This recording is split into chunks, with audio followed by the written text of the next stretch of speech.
sink or swim 生き残るためにdog eat dog world だと言い聞かせ What went wrong Survival of the fittest 弱肉強食 It's a world that a wisdom only will tell me what went wrong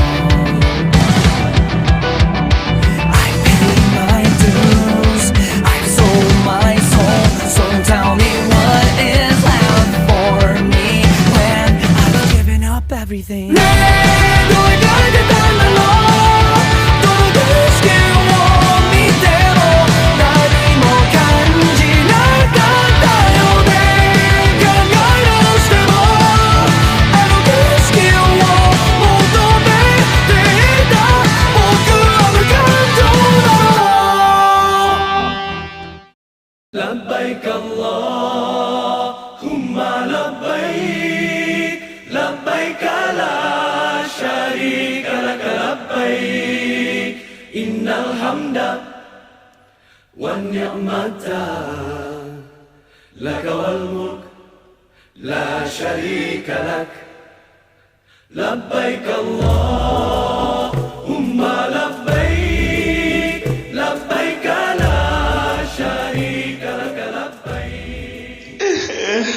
Tak sabar nak pergi haji, dapat gelaran haji pula tu. Masya Allah ya akhi, beri sangat nak pergi haji tanpa ilmu di hati. Hafalah dahulu kesemua rukun haji, barulah bersedia menghadap ilahi.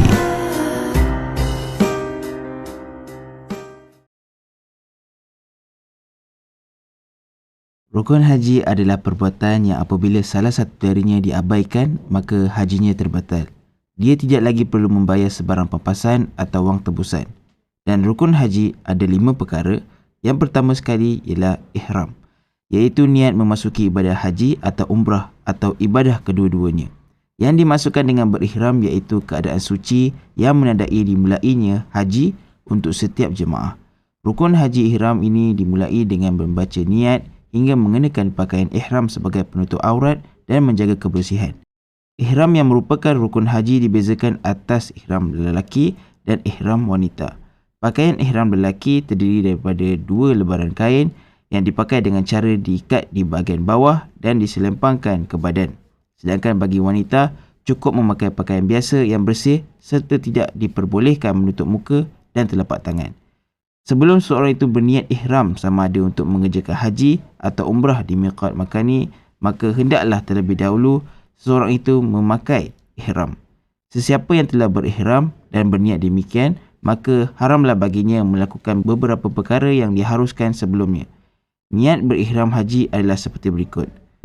Nawaitul al-hajjah wal ahramtu bihi lillahi ta'ala. Rukun haji yang seterusnya, yakni yang kedua, merupakan berwukuf di Padang Arafah.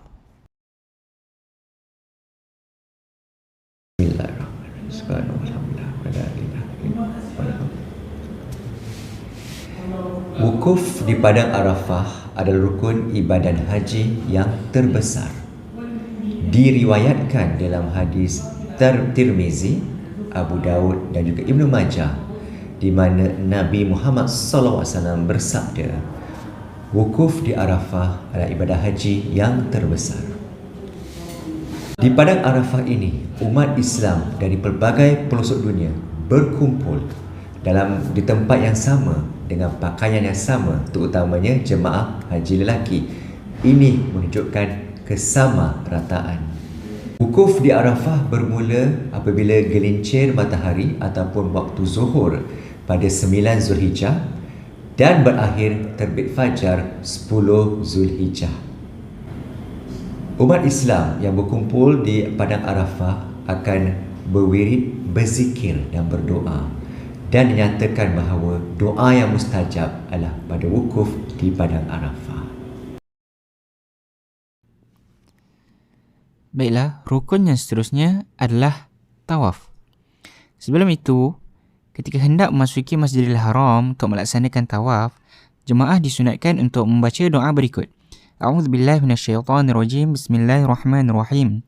Allahumma antas salam wa minkas salam fahayyina rabbana bisalam wa adkhilna al-jannata darus salam tabarakta wa ta'alaita ya dzal jalali wal ikram.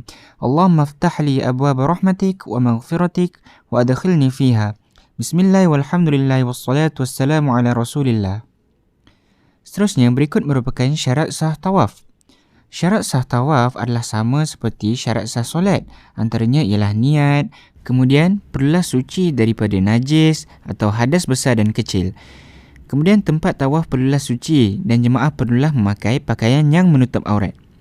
Yang kedua, jemaah tidak boleh menggunakan laluan antara Hijr Ismail dengan Kaabah. Hal ini kerana Hijr Ismail juga dikira sebahagian daripada binaan Kaabah.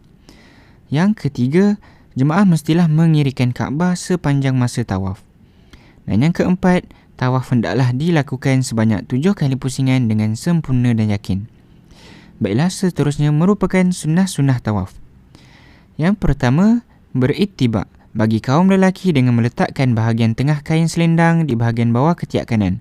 Kedua bahagian penghujungnya pula di atas bahu sebelah kiri dengan bahagian bahu sebelah kanannya terbuka, dan ini khusus bagi pakaian ihram. Yang kedua, mengucup Hajarul Aswad pada permulaan setiap pusingan tawaf. Dan yang ketiga, berlari-lari anak pada pusingan pertama, kedua dan ketiga bagi tawaf yang diiringi dengan sa'i. Dan ini hanyalah tertakluk kepada lelaki sahaja.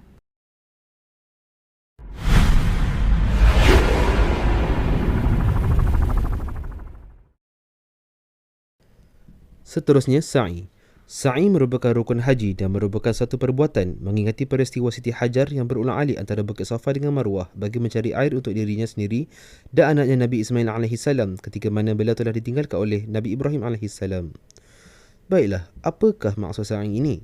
Sa'i ialah berjalan ulang-alik atau berlari-lari anak di antara Bukit Safa dengan Marwah sebanyak 7 kali pusingan secara berulang-alik, yakni Safa ke Marwah sekali dan Marwah ke Safa dikira kali kedua sehinggalah cukup 7 kali. Sa'i mengikut mazhab Syafi'i merupakan salah satu rukun haji. Maka jika ianya ditinggalkan, maka haji seseorang itu tidak sah dan haram baginya membuka ihram selagi mana belum melakukan sa'i. Allah Subhanahu Wa Taala telah berfirman dalam surah Al-Baqarah ayat ke-158. Mafhumnya, sesungguhnya Safa dan Marwah itu ialah sebahagian daripada syiar ataupun lambang agama Allah.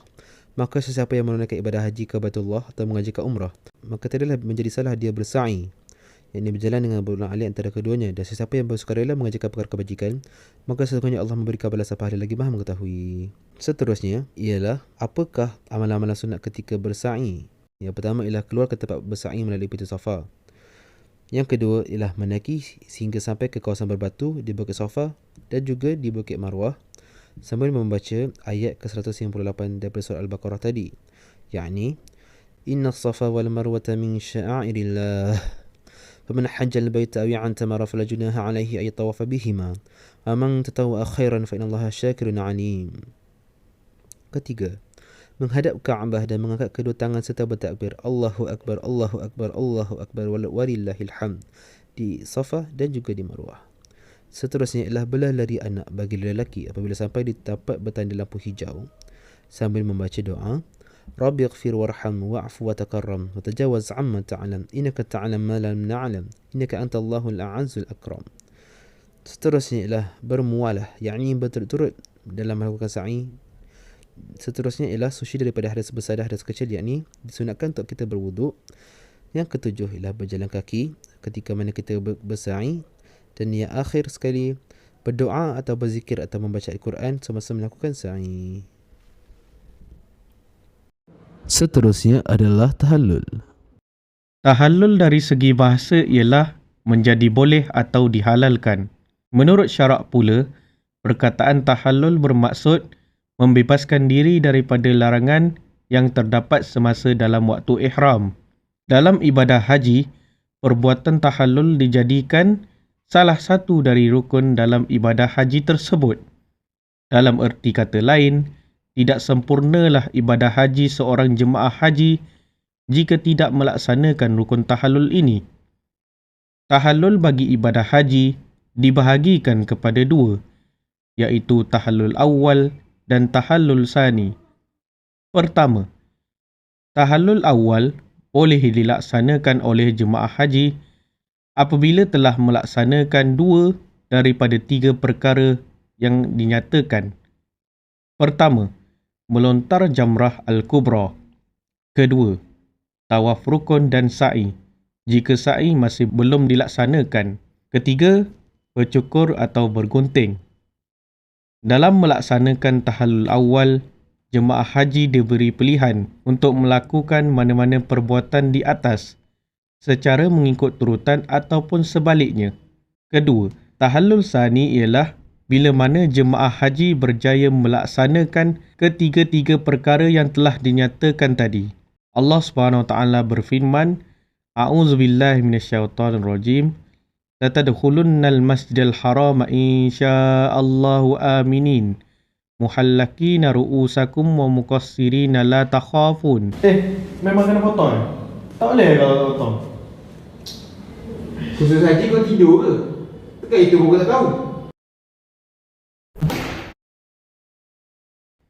Maksudnya, iaitu sesungguhnya kamu tetap akan memasuki Masjidil Haram insya-Allah pada masa yang ditentukannya dalam keadaan aman dengan mencukur kepala kamu dan kalau menggunting sedikit rambutnya, serta kamu tidak merasa takut akan pengkhianatan musuh sehingga kamu keluar balik dari situ. Surah Al-Fath ayat ke-27. Baiklah, rukun yang terakhir yang wajib dipenuhi adalah tertib. Jemaah haji wajib melaksanakan seluruh rangkaian ibadah secara berurutan mulai daripada ihram, wukuf, tawaf, sa'i dan tahallul. Hadza faqat minna. Syukran ala husni istima'ikum wa musyahadatikum. Wabillahi taufiq wa hidayah. Wassalamualaikum warahmatullahi taala wabarakatuh.